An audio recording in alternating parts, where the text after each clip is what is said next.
I'm going to introduce the founder and the CEO of a Wayforth Collective, Jen Hamill.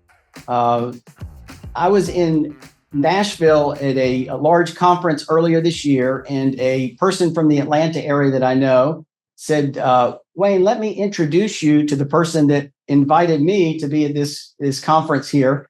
And there I met Jen Hamill, and I heard such a tremendous and a glowing commendation of her. This person had worked at the American Bible Society in Philadelphia area for years, and just talked about what a tremendous asset she was to the organization, and how they benefited from her.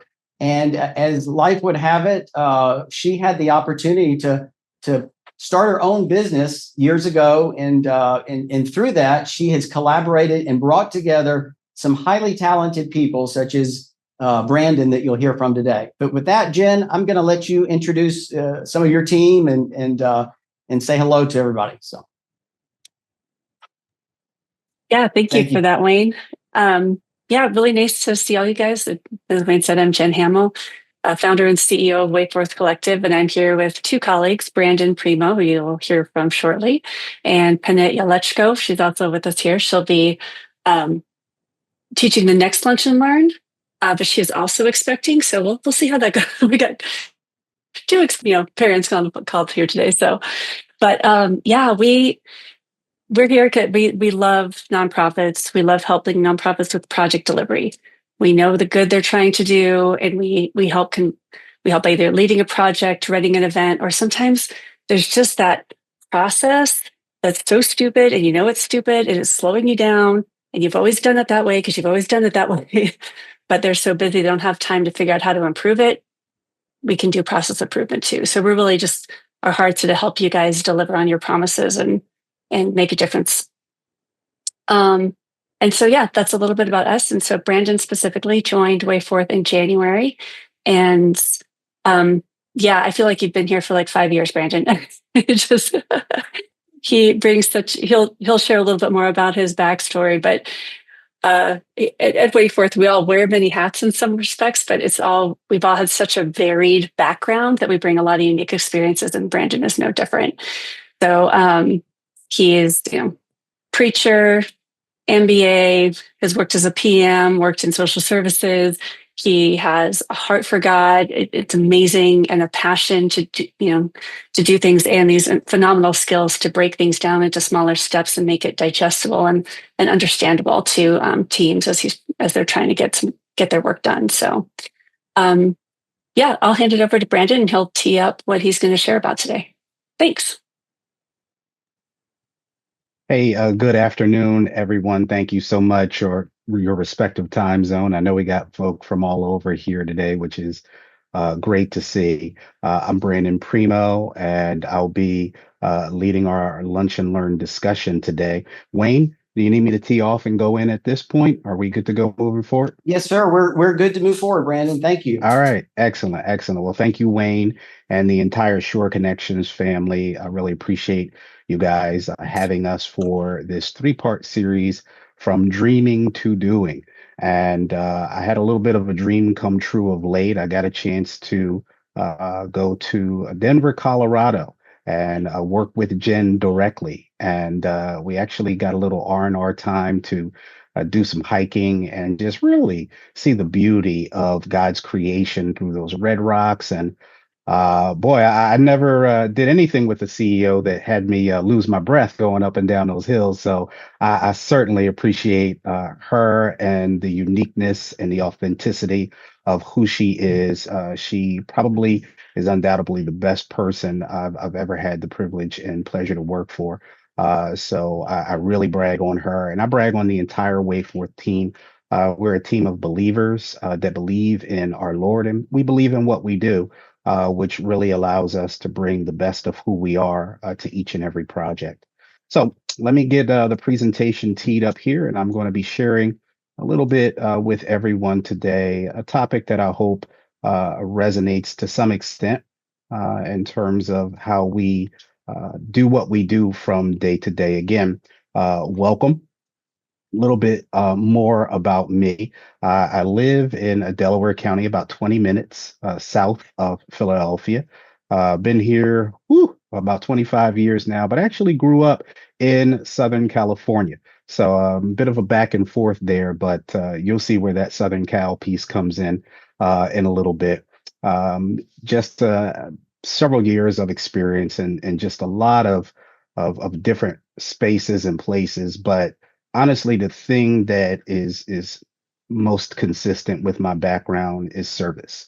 Whether it started out as customer service, me serving ice cream at a malt shop, when I was 16 years old, or working in social services with some of the least and the left out in society, or running high level projects, in a banking and financial space.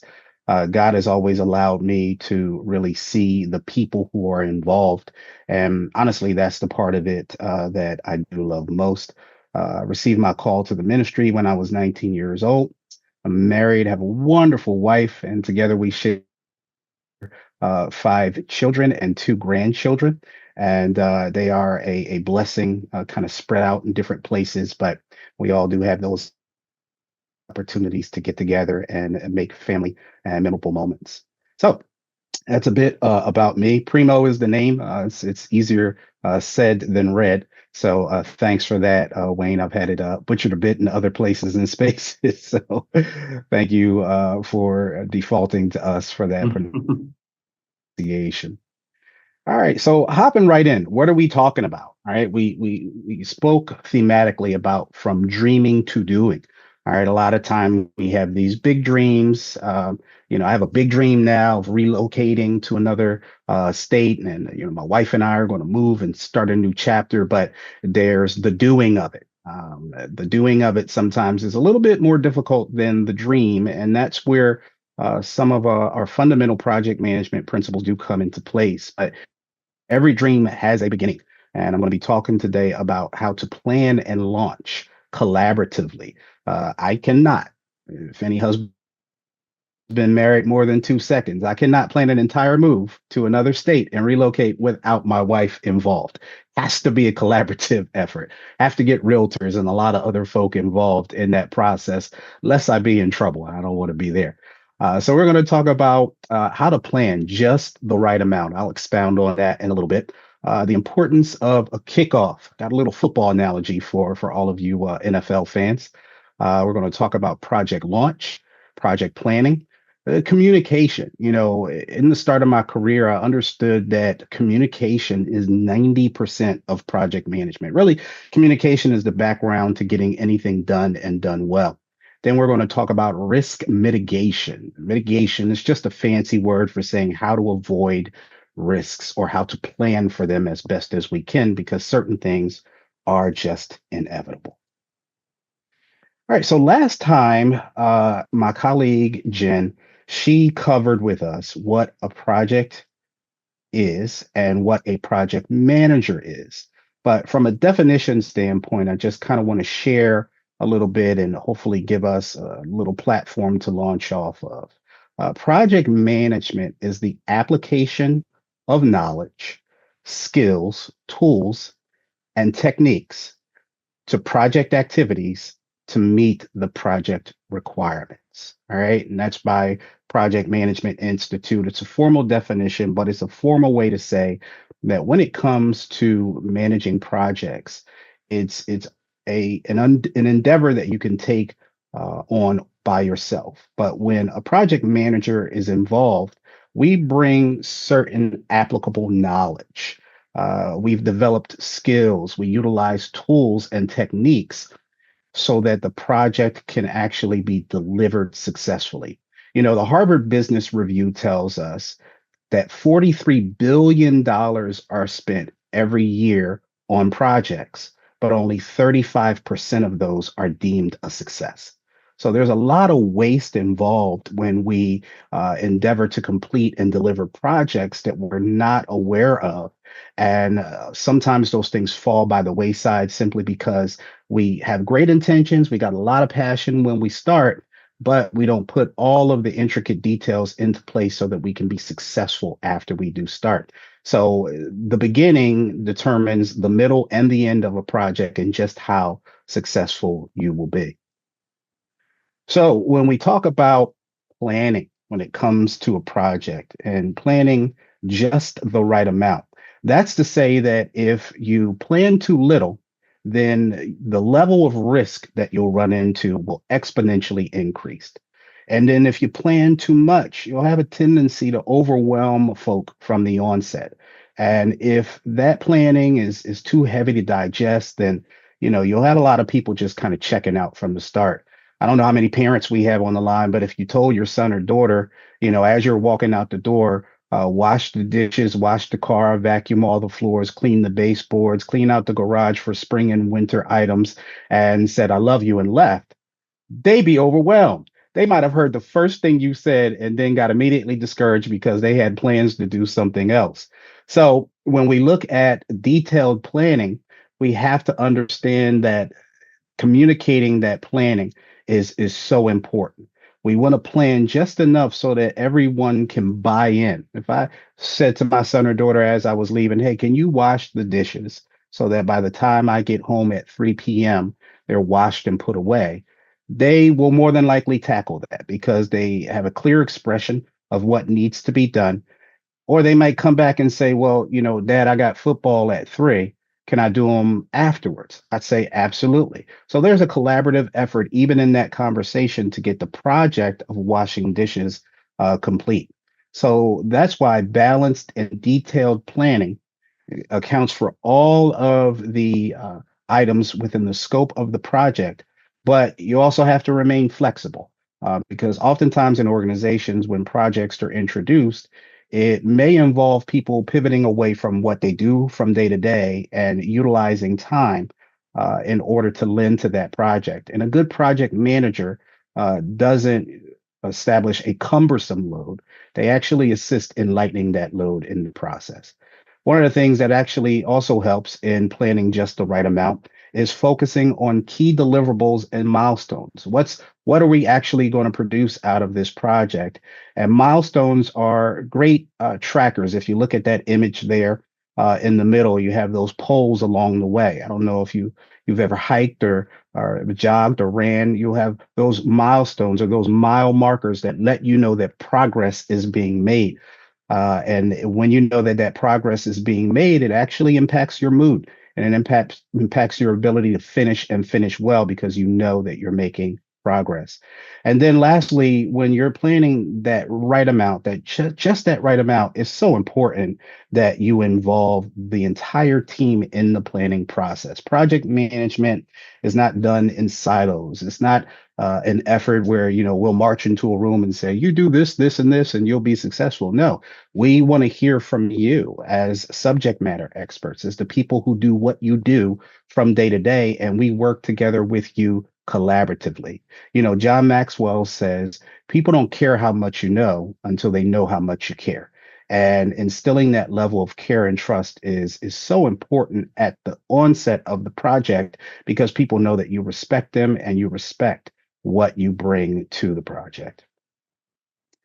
All right, so I expect to hear some groans and moans at this point because I was very deliberate with this image. All right, when we talk about the importance of a kickoff, that indeed, yes, is Daniel Carlson of the Las Vegas Raiders. I am a Raiders fan. I knew I'd hear it. We got Falcons fans. We maybe have some Panther fans. We got all kind of different fans. Eagles fans on the line. That's okay. I respect that. I respect you as a member of this team today. But as for me, my Raiders story is, I moved to Los Angeles in '88, and my dad and I were going to get a haircut back when I had it.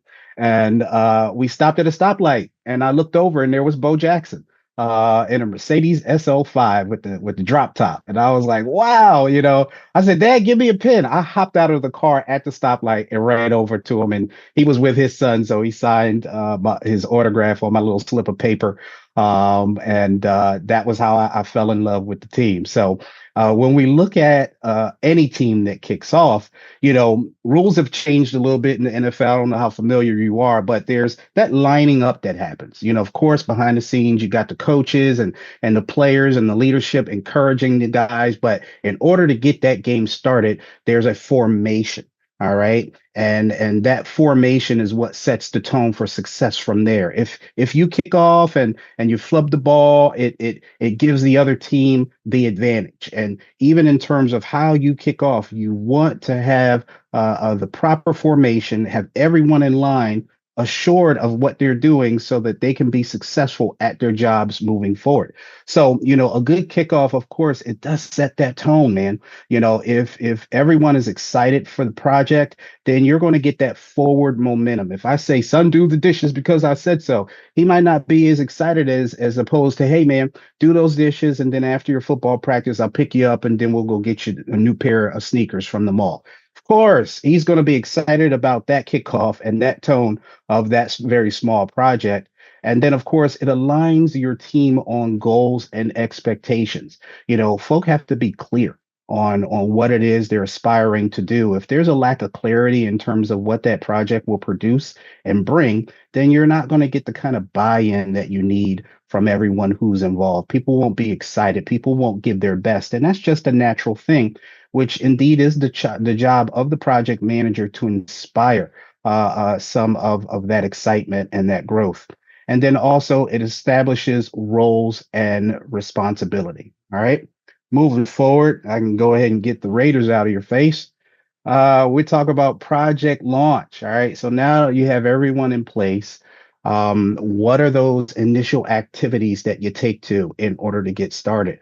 Well, it's the team kickoff meeting. I remember being a part of an organization once and the project began and nobody knew. So, it was like, not only did we not know that it launched, no one knew what they were supposed to do. So consequently, it got easily dismissed and, was never completed. That team kickoff and these initial steps of launching a project are very difficult in some instances, depending on the organization. We see here this rocket launch, and the most difficult aspect or the point in which the most energy and fuel is expelled when a rocket launches is during the liftoff. And we see that picture here. It's a beautiful picture, isn't it? And I don't know if you've ever watched any of the successful launches. There's a lot of people behind the scenes communicating at fast rates, very critical and important information so that that launch can not only get off the ground, but accomplish what it plans to do in space, in the atmosphere. And then, of course, the good launch establishes communication and risk management plans. And we'll talk about those in just a few. All right. So project planning. All right. So we just don't want to get started haphazardly. We want to be deliberate and, of course, plan just the right amount. And in our planning, as I mentioned earlier, 90% of project management work is that communication. So we want to set up communication and reporting systems. I'll go into that a little bit further on our next slide. But oftentimes I've seen projects not be embraced because it's undetermined how one department will talk to another, because if they don't do that routinely, then the natural assumption is that there's no bridge to success. But there are ways in which you can establish communication lines, a cadence in terms of how often you'll communicate for the purposes of that project so that you will experience great success. So not only do we acknowledge or begin our planning around those deliverables and those milestones, we have to define them. One of the things that I love to do as a long distance cyclist, I try to ride at least 3 100-mile races a year. They take an average, depending on how many hills, anywhere from 5.5 to 6.5 hours, and what kind of shape I'm in once I do it. And one of the things that I love and what you see in that image is those pit stops in between, those milestones, right? When we're riding 100 miles, we don't take it all in one chunk. We might take it 25 miles at a time or 20 miles at a time. But you get that point in time where you're able to reflect on the progress thus far. You get a chance to kind of breathe a little bit and recuperate and reflect on your progress, even moving forward. Talk to the other people around you, see how they're doing, if there's any pains and strains and how they're struggling.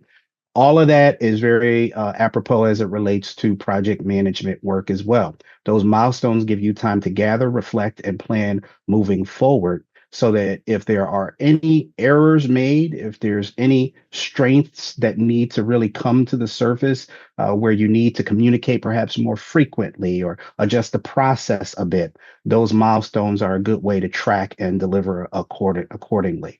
And then also you want to establish team standards and goals.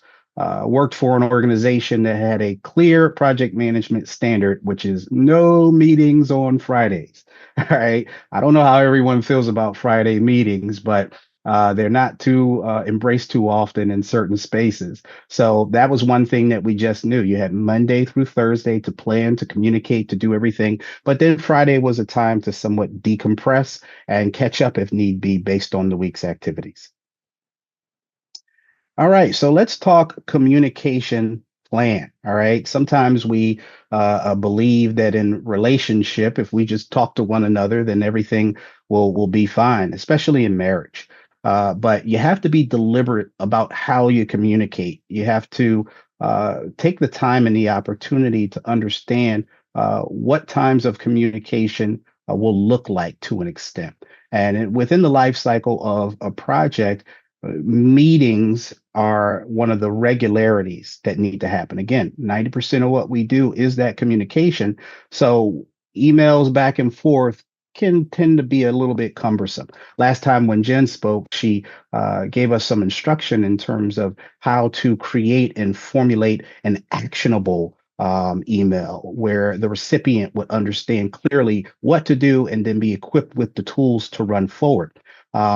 But in the process, the regular updates and meetings are the things that allow us to know that the project is on track. It's nothing like getting together in a nice, succinct meeting where everyone is in lockstep. We know what we have to report on and what we have to do, but it's about seeing one another either virtually face to face or co-located in an office that gets you moving in the right direction.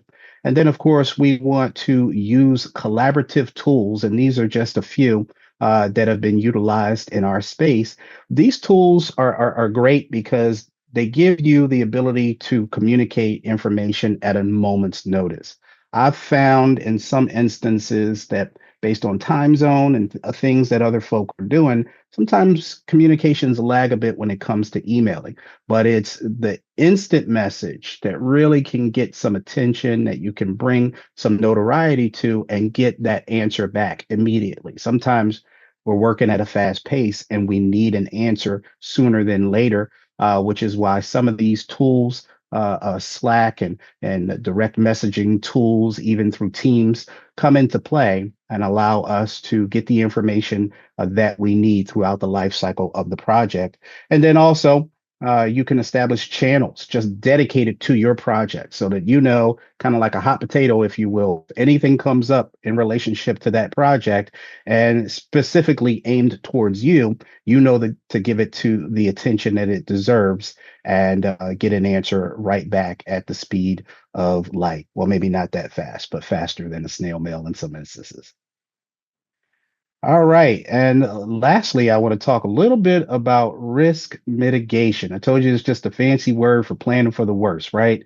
And yeah, that's me. All right. 15,000 feet in the air with a guy I just met on my back. Uh, and quite honestly, I did not have a very healthy risk mitigation plan going into this. It was prayer and making sure that my insurance was paid up and all of my beneficiaries were in place. But oddly enough, you know, you get the chance to load onto this plane with a bunch of people you just met. And I was going through so much in my mind at that point that I started to almost plan for something I had never done before. Well, what if the chute doesn't open, or what if I keep, you know, rolling around in the barrel spin? We spent actually more time signing over paperwork that said that they had no liability if things went wrong than we actually did training for this jump. They gave us one instruction, and that was to remain in a certain position. And I kind of blew that. He had to tap me in order to open up at that point.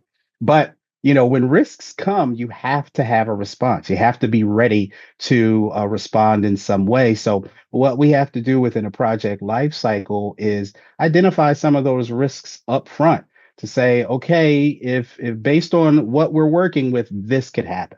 Some of the things that are a little bit risky is how long something will take or how much something may cost if we can't get it at a certain price. So it's important to keep track of those risks and then make plans, especially as the life cycle continues on accordingly.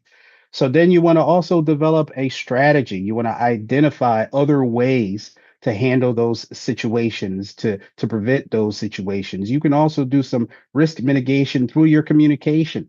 Hey, this just happened. What should I do? Well, you know what? Let's bring in such and such from outside of this department. I know that they can fix it sooner and keep us on track. And you do that collaboratively as a team. You always plan and you know that you're in it together.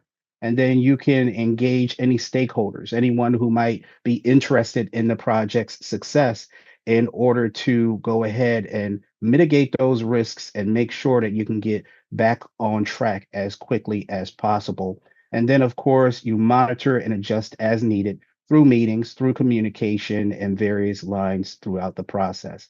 God blessed me and my wife that day. She jumped before I did, and obviously I made it because I'm here now. But didn't have too many plans up there. But oddly enough, in that space in the air, it wasn't kind of like a roller coaster drop if you've ever done it. It's just kind of like stepping out onto a cloud.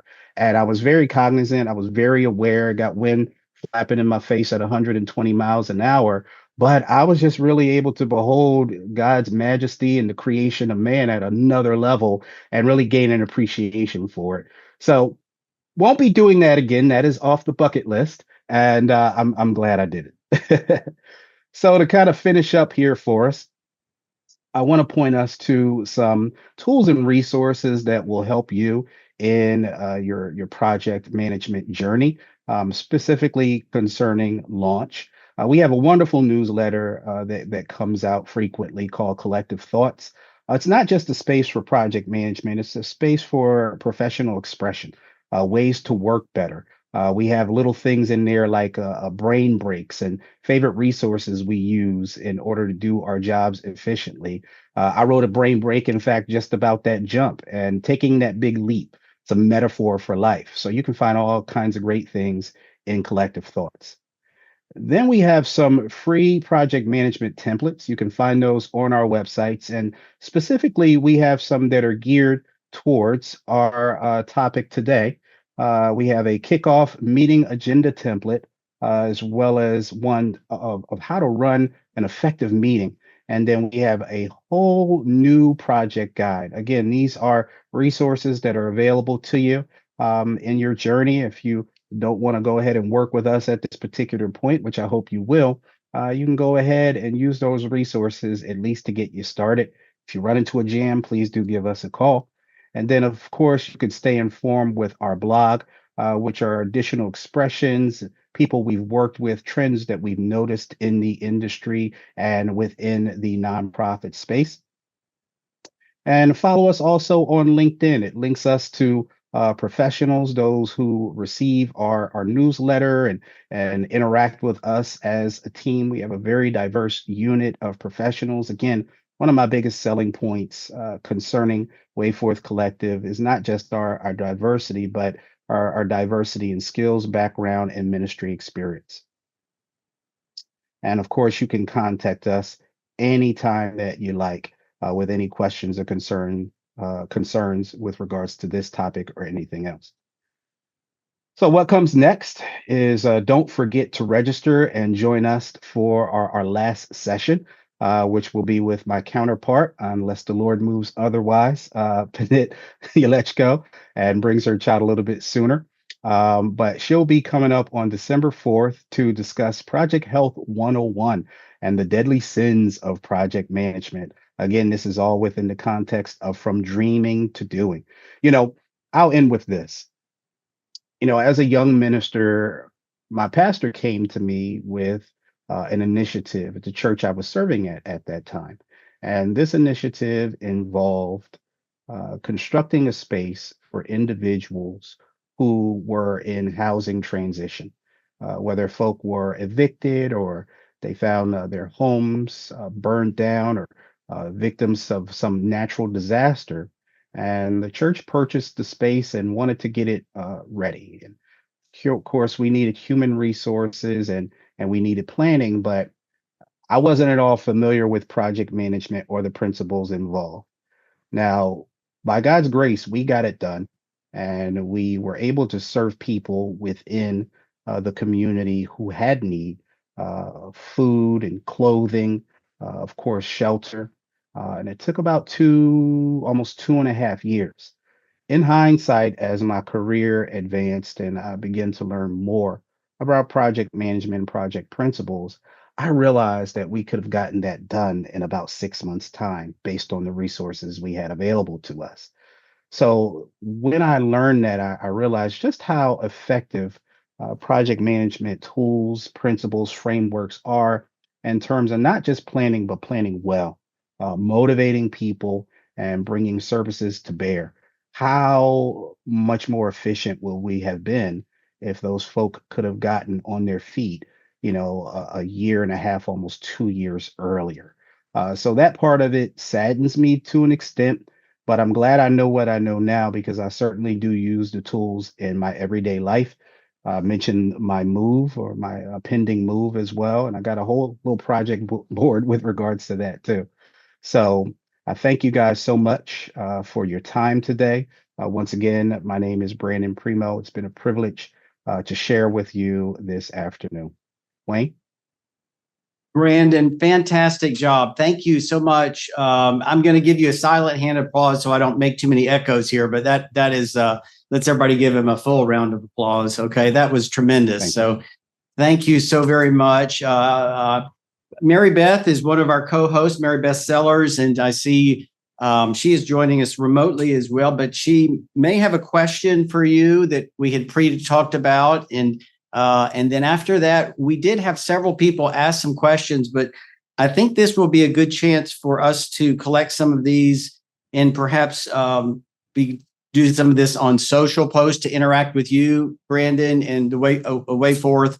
So it looks like we might not get a chance to get much more into these, but Mary Beth, thank you for being here. And would you like to ask a question of Brandon? I would. Thank you, Wayne, for having me. Brandon, that was amazing. I have 2 pages of notes here, Thank you, Mary Beth. including the other things that you're going to share. But when you gave that number, $43 billion in projects and only 35% succeed, that was kind of like jaw dropping to a degree, because that's a lot of money. And I guess that's one of the questions. Where in the beginning of this project management, because things do change and things do become flexible, where in the project management are you deciding what is the definition of success for that project? What is the end goal? And how do you take into account the changing environment that you're in, or do you allow for a lot of flexibility in it? Do you really try and stick with the program? Oh, absolutely. Thank you for that question, Mary Beth. Those conversations should be had from the very beginning. A lot of times what we found is that folks find themselves in the crosshairs of being accidental project managers. You might have Gail in the front office who's doing accounting and project management.